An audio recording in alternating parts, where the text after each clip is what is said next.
A Libert Seguros agora é Yellow. Tudo aquilo que já era bom continua igual. Excelência e proximidade permanecem como nossa essência. Porque não é uma mudança, é uma evolução. A Yellow está sempre em sintonia com você. É liberdade com segurança. A melhor experiência acessível a todos os clientes, iluminando cada passo da sua jornada. Deixe essa luz iluminar seu caminho. Yellow Seguradora. Seguro para viver livre. Consulte seu corretor. Doctors like you have demanding schedules. Growing your portfolio shouldn't be another burden. And the last thing you want when you take off the scrubs is a call from a tenant about an overflowing toilet. Equitable Tipple brings you streamlined access to vetted real estate investments that work for you, even when you're off the clock. Only 5% make the cut, and once you invest, a team of professionals goes to work to maximize your returns.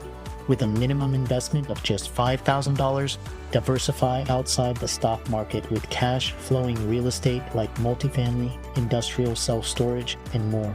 Welcome to modern real estate investing. Visit equitabletipple.com to learn more. That's equitabletipple.com.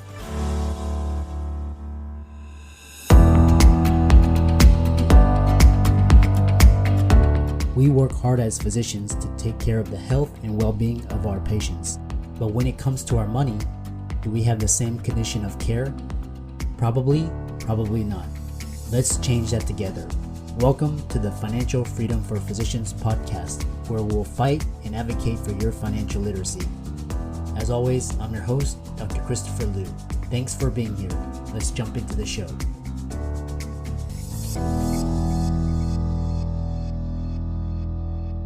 Welcome, everybody, to this week's podcast episode for the Financial Freedom Podcast. I'm your host, Dr. Christopher Liu. And as I talk about 4 different types of freedom: time, financial, location, health freedom. And in that right, I'm always scouring the globe, connecting with entrepreneurs, thought leaders, picking their brains, recording them, and sharing their insights with the world. Today, we have a special guest. His name is Connor Boyack, and he's an author, he's a public speaker, he's a TV show producer, podcaster, and a libertarian. This episode is going to be a fantastic conversation. It's going to be all about the educational system, freedom, being in control of your own destiny, and I'll let him describe his background and upbringing. So, Connor, welcome. Thank you. Appreciate being on here with you. Yeah, I'm a libertarian myself, and tell us more about yourself and how you got started, and we'll go from there. So I'm what I like to call a full-time freedom fighter. I all day long get to try and solve problems for people and remove laws and regulations and things that are in their way, whether it's a small business owner or a family, just trying to help people embrace and understand the power of having more freedom. So I run a nonprofit. We change laws. We partner with elected officials across the country and get laws changed at a state and local level. And I've been doing that for about 11 years. Along the way, I've written 37 books, I think, sold millions of copies. I think we're almost at 5 million copies now. Created a kids cartoon show. And so the books that I'm most known for are the Tuttle Twins books, which help parents talk to their kids about entrepreneurship and economics and money, things that aren't really taught that well in school at all. And so that's where the Tuttle Twins books can be helpful. And that's what I'm, I think, most known for these days. Yeah.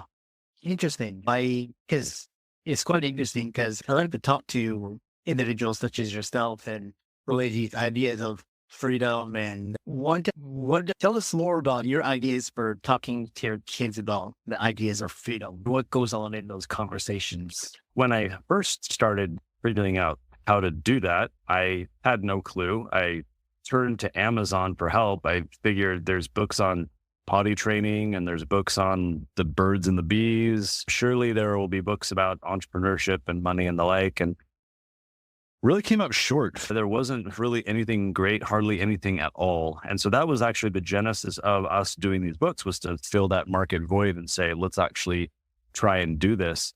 And it's very interesting. What I've discovered after doing this for 7, 8 years now with the Tuttle Twins is that kids can learn far more than we give them credit for. it's very fascinating to me how kids just really love these books, really love them. And their parents will often share all these stories. My kids hate reading, or they resist everything I try to get them to read, but they'll read these books.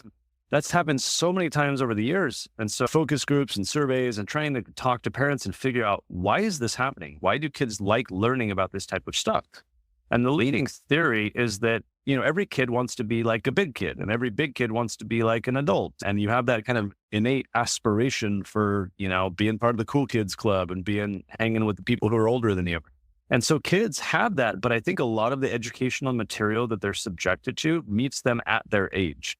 It treats them like a kid. And so they find it boring. They find it irrelevant. They're not challenged. They're not intrigued. They're not enticed to. And our books are not pulling punches. They're teaching real world, big ideas. Yes, they're simplified. Yes, they're fully illustrated. Yes, it's a kid's book, but the ideas are very deep and the words are very big and they're complicated. We teach praxeology. No other kid's book talks about praxeology, the study of human behavior, or spontaneous order, or all these like economic terms. But through storytelling, it makes sense to kids and they like learning about it. And so I've learned that the power of storytelling, it's just the grease, the oil that just keeps everything lubricated. When you teach through story, it lands so much better. And I've learned the importance of actually taking time to talk to our kids about real world ideas that we might think, oh, when they're adults, these are adult ideas. I realized, no, we can, and I think we should start when they're younger, give them a foundation, not worry that they're not going to understand because they want to, they like it. And we've vetted that through our model, is that they just crave some of these bigger so-called adult ideas. Yeah. Interesting. Because a number of my colleagues, they've actually niched down in this area of children's book, and it's always been fascinating to me. But there's actually a large market in what you're talking about through this storytelling and all of that. One thing that I had issues with the modern school system. I made it through, but it wasn't without pulling punches or anything. And shouldn't schools be teaching topics in your books such as entrepreneurship, free market, money, independence, and war? There are schools that do. My children are enrolled in one. It's a private school called an Acton Academy, started by an entrepreneur out of Austin, Texas years ago, Jeff Sandifer. And so there are school models where they do teach this stuff. Now, the government schools that we like to call public schools, they do not. And if I'm putting on a tinfoil hat for a moment, I think a lot of the people who architected the modern public school system decades ago, they did not want to foster entrepreneurship and independent thinking. People like Horace Mann and John Dewey and some of these guys that were extremely influential in the early days of building the modern school system, they were collectivists, they were socialists, they wanted children to follow orders, they wanted them to be subordinated to the collective will, they wanted them to do what they were told. This, of course, matched very well with the economy of the time, because as the industrial era came, the conveyor belt model, the Model T and everything else, right during the progressive era with all these schools coming online, that was seen as a great thing. Hey, we're training workers. They'll sit at their little part of the conveyor belt. They'll do what they're told. They won't go to the bathroom without permission. They'll be a team player. And we've moved past that. Our schools today continue to train kids for an economy that was around a century ago. They're not training them for today's economy, let alone a future one, and understanding the importance of flexibility and innovation and creative thinking and adaptability and all these things. I'll share a very brief story that maybe epitomizes this. Recently, a group was appointed by the president and his team to come together and analyze education in America. How's it going? How are the schools doing? Curriculum and all the rest. It was called the National Commission on Excellence in Education. And they spent 18 months going across the country, holding public meetings, trying to understand how's it going. They produced this report called A Nation at Risk, in which they go on to say that there's a rising tide of mediocrity in America's educational performance that threatens to overwhelm our institutions, and that if an unfriendly foreign power had attempted to impose on America the very mediocre educational performance that now exists today, we might have viewed it as an act of war. As it stands, we've done it to ourselves. Now, I must confess, I fibbed a little bit. I said that this was recent. This was not recent. This was done in 1983 when Ronald Reagan was the president. 40 years ago, this group felt at the time that we had a rising tide of mediocrity in America's schools, When I do public speaking, I often share this story and I ask people like, who raise their hands? Anyone think that things have gotten better education wise in the past 40 years? And no one typically is brave enough to raise their hand when I ask the question.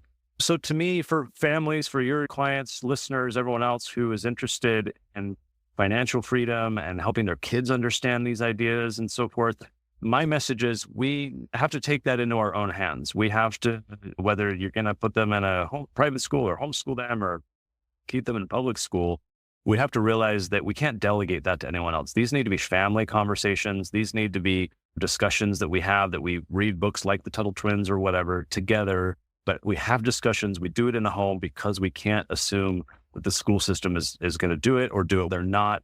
It's up to us, and we shouldn't delegate that to anyone else to do a piss poor job if they even attempt it at all. Yeah, I was reading these ideas and I was reading that the schools were designed to make us factory workers, just basically push us into factories. And then when you had professions like law and medicine and engineering, people went into those because those are more knowledge and professional, but it's still, the professions are still become what you call indentured servitude.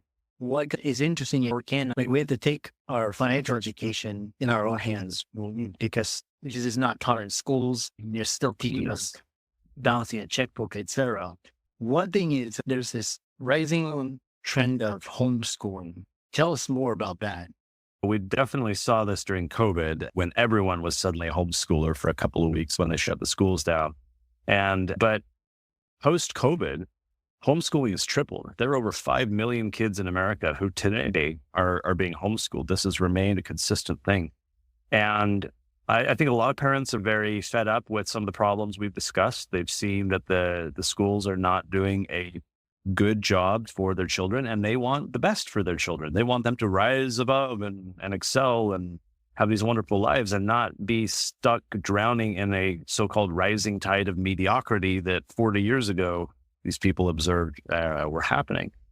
And so homeschooling is exploding. You have a lot of what are called homeschool co-ops, cooperatives. These are families coming together and supporting one another in their community, putting on field trips and activities, sharing classes where like different parents can just teach a class based on their expertise. And a doctor could go teach biology or medicine or human anatomy or whatever. And a lot of the parents kind of volunteer and teach one another's kids based on their knowledge, expertise, which works really well. And, through online learning and all Khan Academy and all these different resources online, it's never been easier, especially with remote learning. A lot of parents had better been able to accommodate homeschooling because they can work while their kids are learning at home and they can together just be at home. The kids are doing an online thing or they're at a class at their co-op while the parents are getting some work done. So things have just completely changed post-COVID, and the trend is not reversing. If anything, we're seeing more and more families come out to homeschool. And I frankly think that's a good thing because I think that more direct, individualized approach is far superior for the families who can actually accommodate it, far superior for the kids. The outcomes are staggeringly significant. Every test that's been done pitting public school kids against homeschool kids, the homeschool kids always beat them. And it's no surprise. And so I'm a huge evangelist for it. We homeschooled our kids for a decade.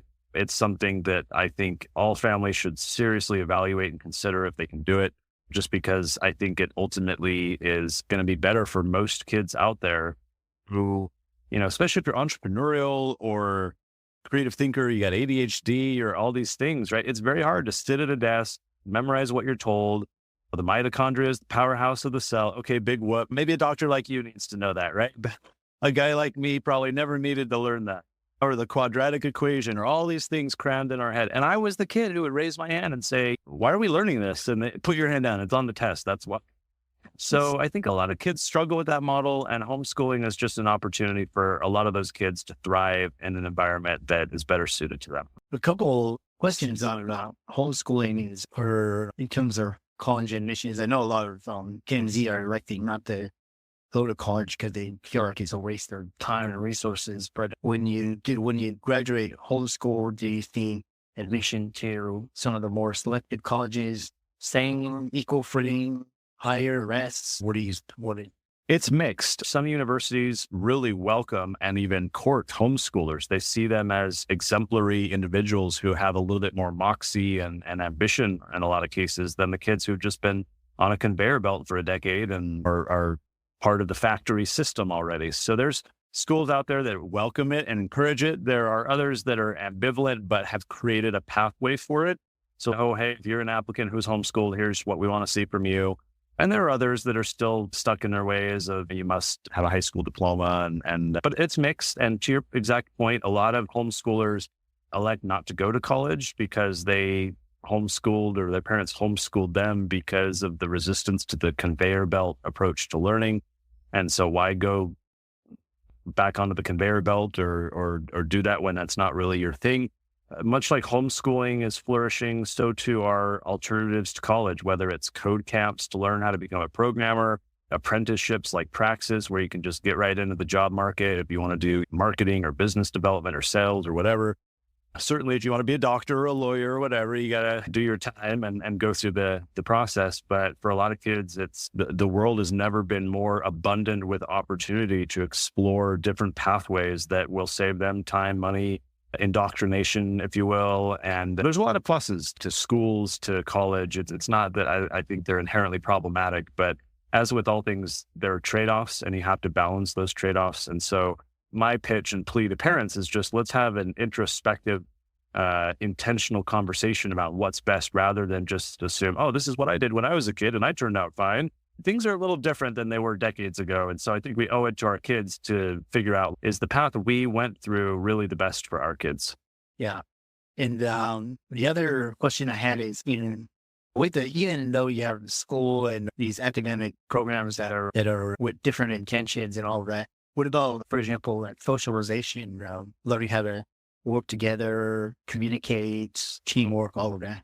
Yesterday, I was speaking with BJ Fogg, who's the author of the book Tiny Habits. He teaches out of Stanford, done a lot of research on habits. And he and I were talking because I saw him speak a few weeks ago, and he shared how he was doing this project with his students at Stanford that was a collaborative model. They were evaluated together. They had to rely on one another and really pull their own weight. And the students loved it and started communicating to Professor Fogg that they never had that experience really before, that their entire educational track has been one of ruthless individuality, you might say, right? No sharing, because that's cheating, right? No collaboration, no nothing. You're on your own. You must do this all yourself. And he was perplexed by that because the real world is not that way at all. Like your success depends on your collaboration and teamwork and ability to do things. So I love this question that you ask, because to me, it's exactly opposite of what most people assume. Most people assume that the schools are a good environment for socialization and are preparing kids for the real world. I don't think that's true. I think, as Professor Fogg has seen, BJ Fogg, these kids that go through the school system are not being prepared that way. And if anything, the socialization that's happening on school campuses, I think, is extremely toxic. When you look at bullying and sexual abuse and profanity and vulgarity, disrespect of teachers, physical violence, like all these things, as for me as a dad, when I think about how I might want my kids to be so-called socialized, do I want to place them in a toxic environment just so they toughen up and learn that's how the real world, like kids see more physical violence on a school campus than they ever will in their life. And so why would I want to subject personally my kids to that environment? The counter argument would be, well, if you're homeschooled, you're not going to be socialized. My kids are going all over. They're interacting with adults. They're in a homeschool co-op with other friends. There's zero bullying at all because parents are there and there's more meaningful contact. We're going out on field trips and getting behind the scenes tours with entrepreneurs. They're asking these people questions. They're participating in kids markets, like farmers markets, where they're like interacting with customers and learning entrepreneurship. Like it's a myth from decades ago for anyone to think that through homeschooling, you aren't socialized. If anything, I think in a lot of respects, it's superior. And I think the socialization that happens on our school campuses is very inferior, if not counterproductive to what we want good humans to become. That's another reason why I think that intentionality and introspection is needed to say, wait a minute, with what's going on today, is that the right environment? And if not, where else might be? Yeah, very fascinating discussions, really all over, a lot of school campuses, they have to worry about whether our kids are physically safe and all are back. And you really point out some very good points. So I know a lot of people are interested from this discussion. How can they follow you on social media, contact you, visit your website? Well, thanks. It's been a great conversation. I could be on the soapbox for hours. This is a topic that I get really fired up about. But the conversation's good. Hopefully it sparks some curiosity for a lot of your listeners. I'm easy to find. Connor Boyack. You can find me on social media. Google me, connorboyack.com. But more particularly, if you're a dad, a grandparent, an uncle, and you want to foster some conversation in your home or with the little ones in your life about financial freedom and political freedom, economic freedom, all the freedoms, I would invite you to go to TuttleTwins.com, Tutle, TuttleTwins.com. We've got books for teenagers, for toddlers, for kids of every age in between. We have a cartoon, we have a game, we have curriculum, we have a podcast of our own. We have all kinds of resources to empower those families to have conversations about real world ideas that matter. Great Christmas gifts, by the way, good stocking stuffers, but TuttleTwins.com is where it's at. True. And for all the audience out there listening, Connor's resources will be in the link in show notes. So thanks so much. Be sure to follow him on social media, check out his books. And with that, thanks for coming on to the podcast. And we really appreciate your wisdom. Thank you.